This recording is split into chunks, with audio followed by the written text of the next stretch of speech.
pada struktur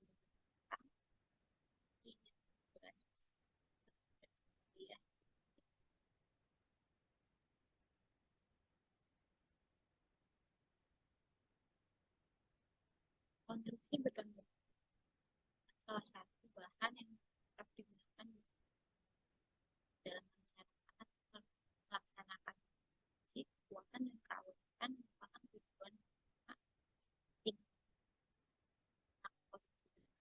sendiri akan tulang itu dari beton dan tulang itu merupakan bangunan oleh mengeraskan campuran air, agregat halus, agregat dan bahan tambahan. Beton mempunyai kekuatan tekanan dan ketahanan saat yang rendah. Untuk mengatasi kelemahan tersebut, maka dibutuhkan tulangan baja. Karena tulangan baja itu mempunyai kekuatan yang dalam konstruksi beton bertulang ini, kerusakan struktur akibat korosi tulang merupakan hal yang penting. Jadi saya akan menjelaskan mengenai kerusakan terjadi pada beton bertulang.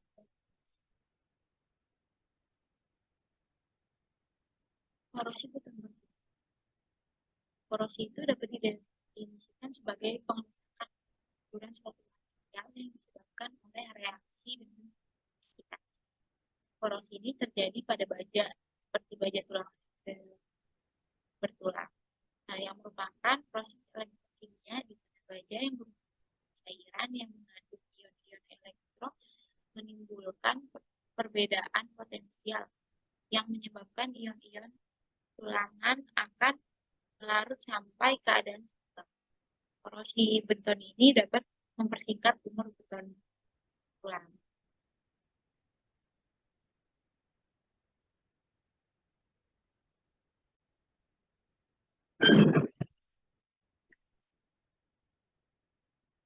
Korosi pada beton baja tulangan di dalam beton berada dalam lingkungan yang bersifat basah kuat dengan nilai pH kurang lebih 12.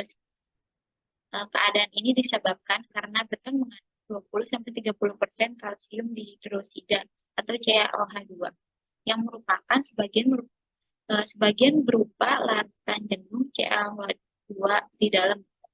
Bagian mengendap berupa kristal CaOH2 di dalam beton. Lingkungan basah kuat ini memberikan perlindungan terhadap baja tulangan di dalam beton dari serangan korosi karena baja tulangan di dalam lingkungan basah kuat jadi pasif. Korosi baja tulangan adalah reaksi kimia atau elektrokimia antara baja tulangan dengan lingkungannya. Secara umum, reaksi tersebut dapat dinyatakan sebagai berikut, yaitu pada reaksi kimia, reaksi anodik dan reaksi katodik seperti gambar yang tertera di layar ini.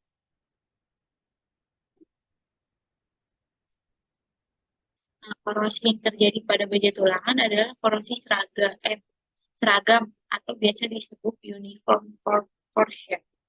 Baja tulangan yang terkorosi, volume karatnya lebih besar kurang lebih 3 kali dari volume bahan asalnya, sehingga mengakibatkan keretakan pada beton. Hal ini merupakan awal dari kerusakan yang akhirnya menuju ke kerusakan yang lebih parah, sehingga secara keseluruhan memperpendek usia konstruksi yang bersifat.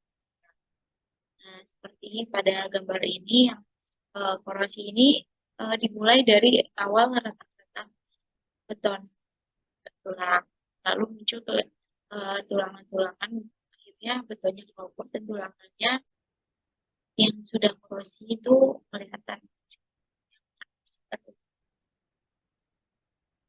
Penyebab korosi itu sendiri ada 4, yaitu 1 karbonisasi, degradasi oleh klorida, degradasi oleh sulfat, dan leaching. Karbonisasi adalah peristiwa terbentuknya CaCO3 sebagai akibat reaksi antara CaOH2 dengan gas atau senyawa terlarut yang bersifat asid. Nah, degradasi oleh klorida ini karena ion klorida terkenal sangat agresif terhadap bahan konstruksi baja. Klorida memulai reaksi hidrolisa membentuk asam. Asam yang dihasilkan menetralisir CaOH2 yang terdapat di dalam beton. Nah, yang ketiga itu degradasi oleh Apabila larutan sulfat masuk ke dalam beton, maka akan terjadi reaksi dengan senyawa hidrasi kalsium alumina yang terdapat di dalam beton. Itu leaching. Leaching adalah peristiwa turunnya konsentrasi senyawa terlarut di sekitar daerah kontak baja beton yang akibat masuknya larutan ke dalam. Ini merupakan reaksi kimia penyebab korosi yang pertama, yaitu karbonisasi. Reaksi tersebut masih lanjut sebagai berikut yang tertera pada layar di sini. Proses karbonisasi ini berlangsung dari permukaan beton ke bagian dalam beton yang akhirnya mencapai bidang baja beton. Apabila proses karbonisasi telah mencapai bidang kontak baja beton,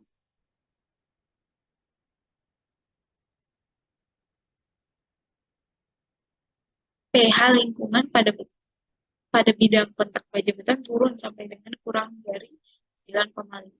Hal ini mengakibatkan keadaan si baja tulangan hilang dan baja tulangan terkorosi yang akhirnya merusak beton itu sendiri.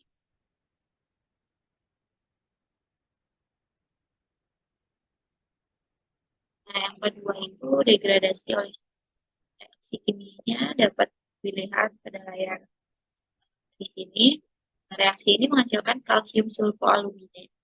Volume kristal kalsium sulfoaluminat 3 kali volume kalsium aluminat atau bahan asalnya, sehingga mengakibatkan beton mengalami retak. Hal ini merupakan jalan bagi larutan dari luar dan mencapai bidang kontak baja beton. Apabila larutan dari luar mencapai bidang kontak baja beton, pH lingkungan pada bidang kontak baja beton turun, yang mengakibatkan pH-nya kurang dari 9,5 itu, yang akan merusak beton nantinya. Nah, yang ketiga itu degradasi oleh klorida. Ion klorida telah terkenal sangat agresif terhadap bahan konstruksi baja. Klorida melalui reaksi hidrolisa membentuk asam. Asam yang hasilnya menetralisir CaOH2 yang terdapat dalam beton. Apabila netralisir CaOH2 telah mencapai bidang kontak baja beton, pH lingkungan pada bidang kontak baja beton turun sampai dengan kurang dari 9. Hal ini mengakibatkan keadaan pasif baja tulangan hilang dan baja tulangan terkorosi yang akhirnya merusak. Yang keempat itu leaching. Seperti yang dijelaskan sebelumnya, yaitu proses peristiwa turunnya konsentrasi senyawa terlarut di sekitar daerah kontak beton akibat masuknya larutan ke dalam beton. Penurunan konsentrasinya akhirnya mengakibatkan pH lingkungan turun sampai dengan kurang dari 9,5. Hal ini mengakibatkan keadaan pasif baja tulangan hilang dan baja tulangan akan terkorosi yang akhirnya merusak. Prinsip terjadinya lingkaran korosi dikatakan akan berproses sampai akhirnya menghancurkan konstruksi yang bersangkutan. Nah, ini merupakan bagian terakhir terjadinya lingkaran korosi dari penyebab korosi sebelumnya. Di air plus larutan CO2 yang misalkan CO, H1, CO3, CI23 dan ini menyebabkan karbonisasi degradasi oleh CI yang menyebabkan pH turun kurang dari 9, terus sifat pasifnya hilang, lalu bajanya terkorosi dan ekspansif yang menyebabkan ikatan baja dan beton lepas atau hanya slip dan bisa juga betonnya retak yang mengakibatkan proses karbonisasi dan degradasi oleh CI semakin cepat.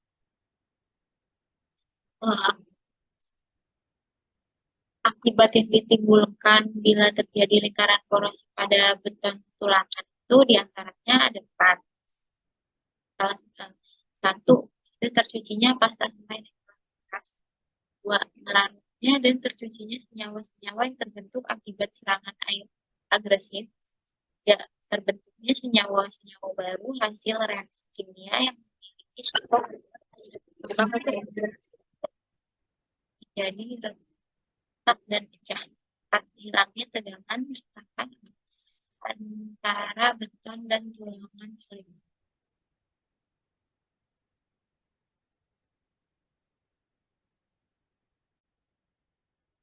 pencegahan korosi pada beton terbilang, yaitu salah satunya berhubungan dengan tes pada beton, yaitu slab test. Dengan parameter slab test beton, George Drugs membuat tabel hubungan yang ditabelkan pada tabel interseksi. Dan salah satu pencegahan korosinya adalah mengusahakan beton yang kompak dan rapat serta homogen. Ini berarti dituntut adanya kesesuaian atau kadar air seninya dan cara pemapasan.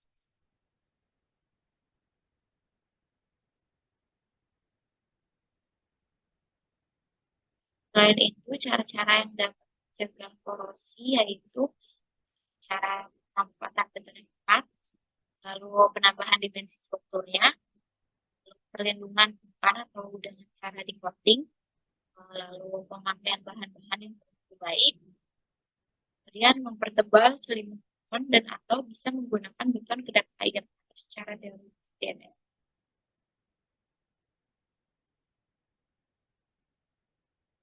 Demikian presentasi dari saya.